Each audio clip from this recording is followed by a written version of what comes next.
ओम शांति। अमृत वेले शक्तिशाली याद। इसमें बाबा ने आज पहली बात कही, भक्त बनने के बजाय स्व स्थिति को समर्थ बनाओ।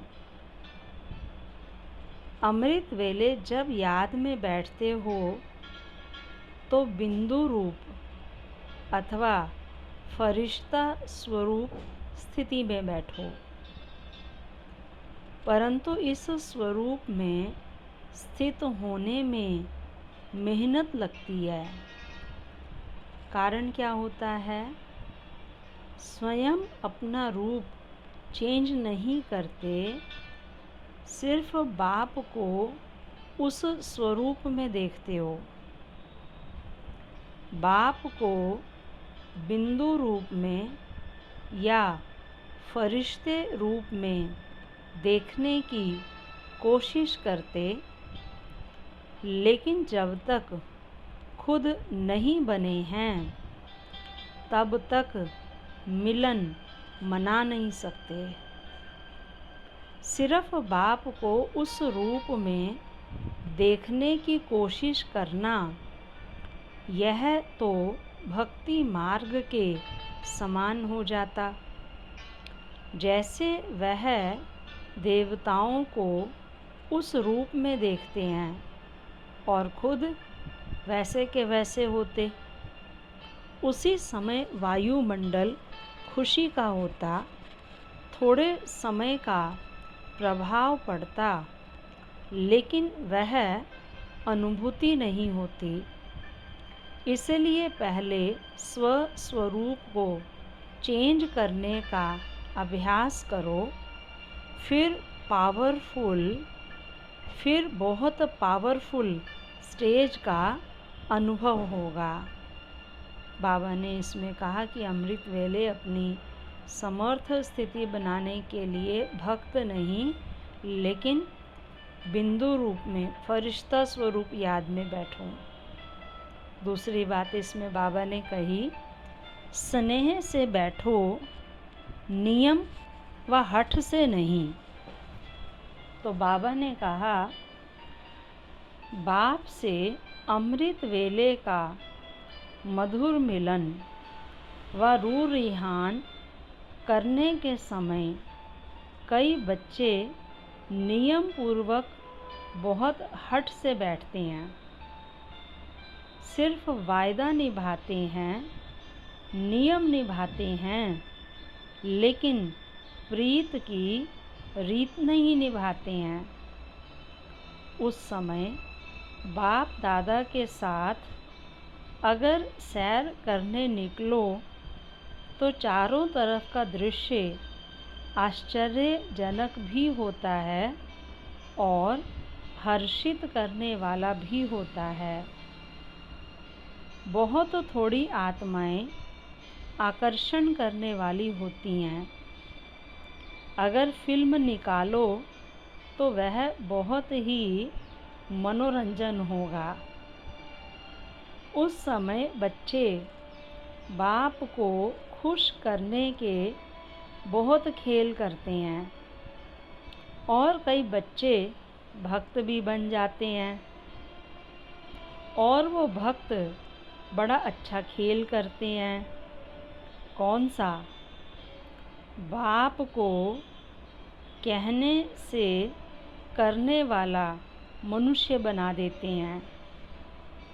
देखो, बाबा ने एक ही बात में कितनी गहराई वाली बात कह दी कि मनुष्यों को कोई भी काम कहना पड़ता है, कह के कराना होता है, कह के करते हैं वो, और बाबा दाता हर काम बिना कहे करता है। लेकिन बच्चे भी सुबह सुबह क्या करते हैं? भक्त बन कर के बाबा को कहने से करने वाला मनुष्य बना देते हैं। भक्ति में ईश्वर को सर्वव्यापी मानते हैं, परंतु ज्ञानी भगत परमात्मा को मनुष्य आत्मा बना देते हैं। अब चेक करो कि इनमें से आपकी स्थिति कौन सी है। अपने आप को ज्ञान रूपी दर्पण में देख कर चेक करो। प्रतिदिन अपने आप को देखो व पोज और पोजीशन को चेक करो। सभी बच्चे याद और प्यार की मालाएं हर रोज़ बड़े स्नेह की विधि पूर्वक बाप को पहनाते हैं। इसी की कॉपी भक्त लोग भी रोज़ माला ज़रूर पहनाते हैं। जो सच्ची लगन में मगन रहने वाले बच्चे हैं, वह अमृत वेले बहुत बढ़िया स्नेह के श्रेष्ठ संकल्पों के रत्नों की मालाएं, रूहानी गुलाब की मालाएं रोज़ बाप दादा को अवश्य पहनाते हैं। तो सभी बच्चों की मालाओं से बाप दादा श्रृंगारे हुए होते हैं। जैसे भक्त लोग भी पहला कार्य अपने इष्ट को माला से सजाने का करते हैं, पुष्प अर्पण करते हैं।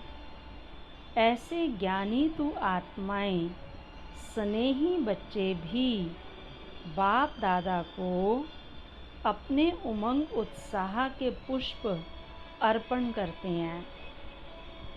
ऐसे स्नेही बच्चों को स्नेह के रिटर्न में बाप दादा पदम गुणा स्नेह की, वरदानों की, शक्तियों की मालाएं डाल रहे हैं। तो बाबा ने कहा कि अब बच्चे भगत बनकर क्या करते हैं, बाबा को सुबह सुबह मालाएं पहनाते हैं, स्नेह की भी मालाएं पहनाते हैं और भगत लोग उसी का यादगार दूसरी मालाएं पहनाते हैं। फिर बाबा ने इसमें कहा कि भिन्न भिन्न टाइटल्स की स्थिति रूपी ड्रेस और भिन्न भिन्न गुणों रूपी श्रृंगार धारण करो। जिसमें बाबा ने पहली पॉइंट कही, अमृत वेले की ड्रेस और श्रृंगार जानते हो। फिर बाबा ने अंडरलाइन किया, बाप दादा द्वारा भिन्न भिन्न टाइटल्स बच्चों को मिले हुए हैं। तो भिन्न भिन्न टाइटल्स की स्थिति रूपी ड्रेस और भिन्न भिन्न गुणों के श्रृंगार के सेट हैं। कितने प्रकार के सेट हैं? जैसी ड्रेस वैसा श्रृंगार का सेट, और ऐसे ही सजे सजाए सीट पर सदा सेट रहो। अपनी ड्रेसेस गिनती करो कि कितनी हैं। उसी टाइटल की स्थिति में स्थित होना अर्थात ड्रेस को धारण करना। कभी विश्व कल्याणकारी की, कभी मास्टर सर्वशक्तिवान की और कभी स्वदर्शन चक्रधारी की ड्रेस पहनो। जैसा समय, जैसा कर्तव्य, वैसी ड्रेसेस धारण करो। साथ साथ भिन्न भिन्न गुणों के श्रृंगार करो। यह भिन्न भिन्न श्रृंगारों के सेट धारण करो। हाथों में, गले में, कानों में, मस्तक में यह श्रृंगार हो।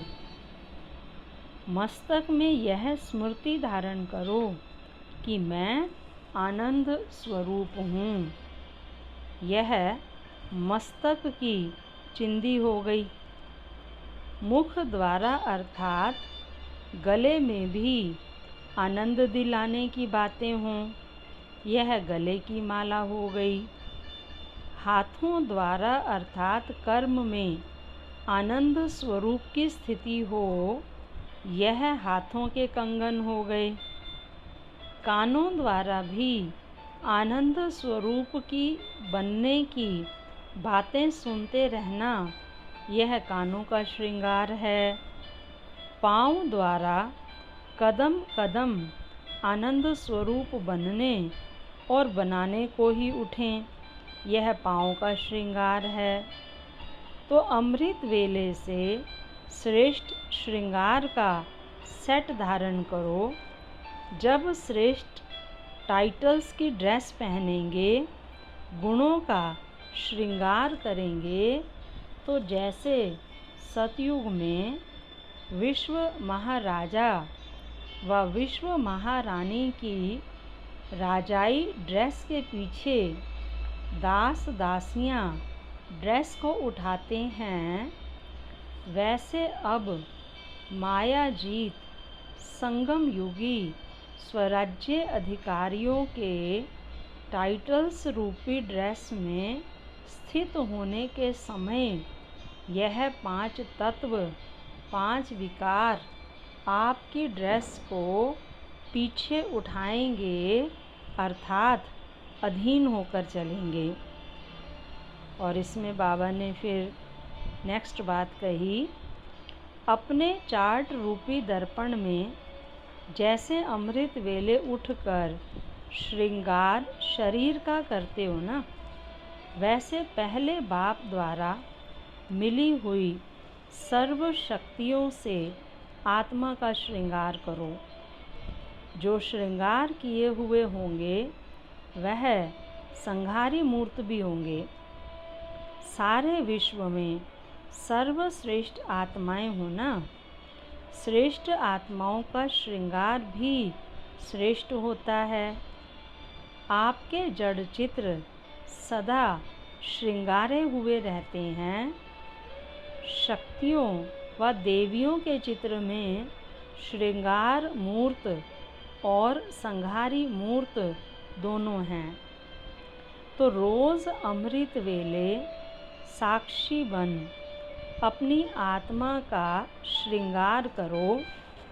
करने वाले भी आप हो, करना भी अपने आप को ही है। फिर कोई भी प्रकार की परिस्थितियों में डगमग नहीं होंगे, अडोल रहेंगे। अमृत वेले से लेकर भिन्न भिन्न ड्रेस और श्रृंगार के सेट से सज धज कर सारा दिन बाप के साथ रहना, अमृत वेले से ही फर्स्ट नंबर की ड्रेस पहनना, ऐसी सजी हुई सजनियों को ही साथ ले जाएंगे, औरों को नहीं। जो कंपटीशन में फर्स्ट नंबर आएंगे वे ही साथ रहेंगे और साथ चलेंगे। जो रहने नहीं वह चलेंगे भी नहीं। तो सदा यह स्लोगन याद रखो, अर्थात यह तिलक लगाना, साथ रहेंगे साथ चलेंगे। बहुत सुंदर आज बाबा ने कहा कि अमृत वेले उठते ही अलग अलग गुणों के श्रृंगार करना, सेट पहनना। जैसे बाबा ने कहा आँखों का सेट, कानों का सेट, मस्तक का सेट, हाथों के कंगन, एक एक बाबा ने आनंद स्वरूप का सेट बताया। ऐसे ही बाबा ने कहा रोज़ अमृत वेले अलग अलग गुणों के, शक्तियों के सेट पहनो। कभी विश्व कल्याणकारी का, कभी मास्टर सर्वशक्तिवान का, कभी आनंद स्वरूप का, कभी प्रेम स्वरूप का।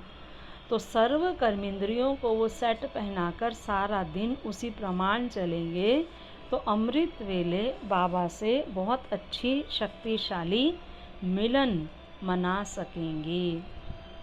ओम शांति।